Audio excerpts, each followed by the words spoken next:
Buenos días, te saluda tu hermano y amigo William Muñoz del ministerio Viviendo su Palabra, y en este día voy a compartir contigo un mensaje titulado Un milagro glorioso. El libro de Isaías capítulo 9 versículos 6 y 7 nos dice: porque un niño nos es nacido, hijo nos es dado, y el principado sobre su hombro, y se llamará su nombre admirable, consejero, Dios fuerte, Padre eterno, Príncipe de paz. Lo dilatado de su imperio y la paz no tendrán límite sobre el trono de David y sobre su reino, disponiéndolo y confirmándolo en juicio y en justicia desde ahora y para siempre. Las palabras proféticas de Isaías hacen una declaración poderosa acerca de Jesús, de cuál sería su misión, cuáles serían sus funciones, por qué y para qué vendría el Mesías. La mayoría de la comunidad de fe en estas fechas celebra la Navidad, y a pesar de la controversia que esto puede ocasionar por ciertos puntos de vista en los que diferimos los cristianos, debemos de saber qué significa esto. La palabra Navidad como tal procede del latín nativitas, que significa nacimiento. En otras palabras, cuando el mundo habla de Navidad, lo que se recuerda es el nacimiento del Salvador del mundo. Dicho esto, si bien es cierto que está comprobado que Jesús no nació exactamente en estas fechas, son estas fechas en donde podemos libremente recordar el milagro glorioso de su nacimiento. Son en estas fechas donde podemos, como iglesia, hacer visible a aquel que merece ser visible, a Jesús, la luz del mundo.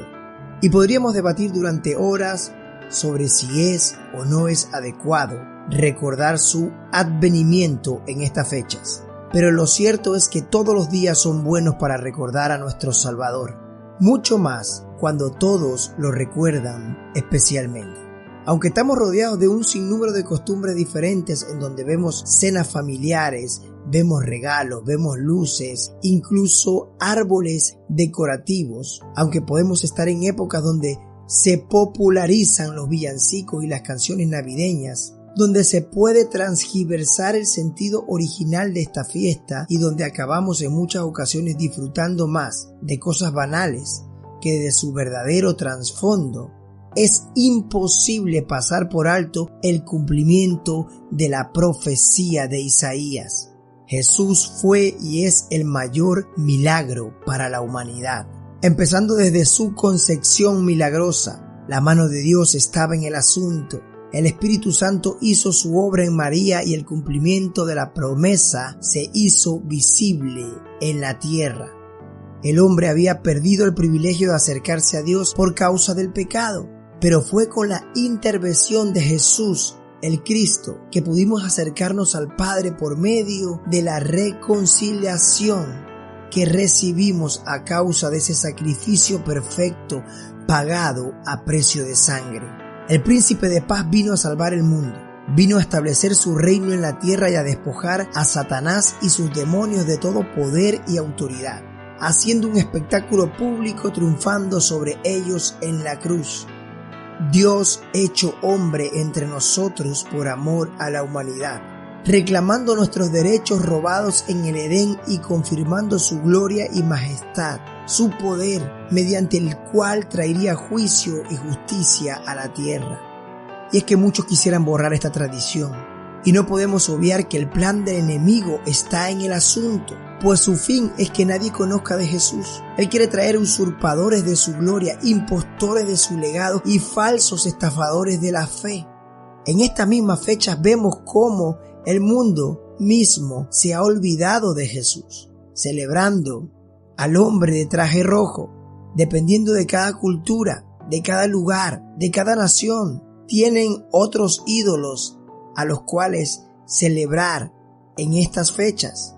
Otros que acaparan todas las miradas o simplemente suplantan el lugar que les corresponde al Redentor. Hoy quiero recordarte que somos un milagro, porque el milagro de milagros nos vino a salvar. Que somos llamados hijos, herederos y coherederos con Cristo, porque fue el precio de su sangre que nos hizo aceptos.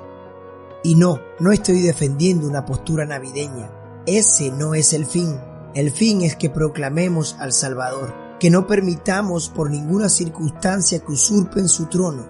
La Iglesia es la llamada a defender el legado del Evangelio, de preservar la razón de la esperanza con mansedumbre y reverencia de nuestro Señor.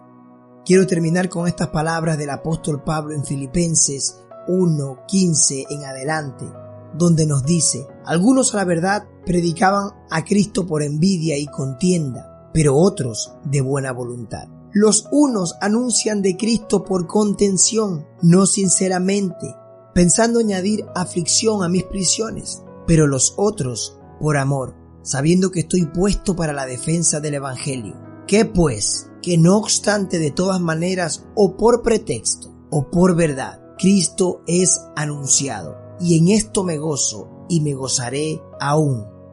No olvides nunca, el primogénito de la tribu de Judá, del linaje de David, el príncipe de paz, el amado de las naciones, el Verbo hecho carne, aquel que habitó entre nosotros, el Redentor, el Salvador, el unigénito del Padre, Dios fuerte, Padre eterno, Emmanuel, Dios con nosotros. El milagro más glorioso vive y vivirá por siempre y para siempre.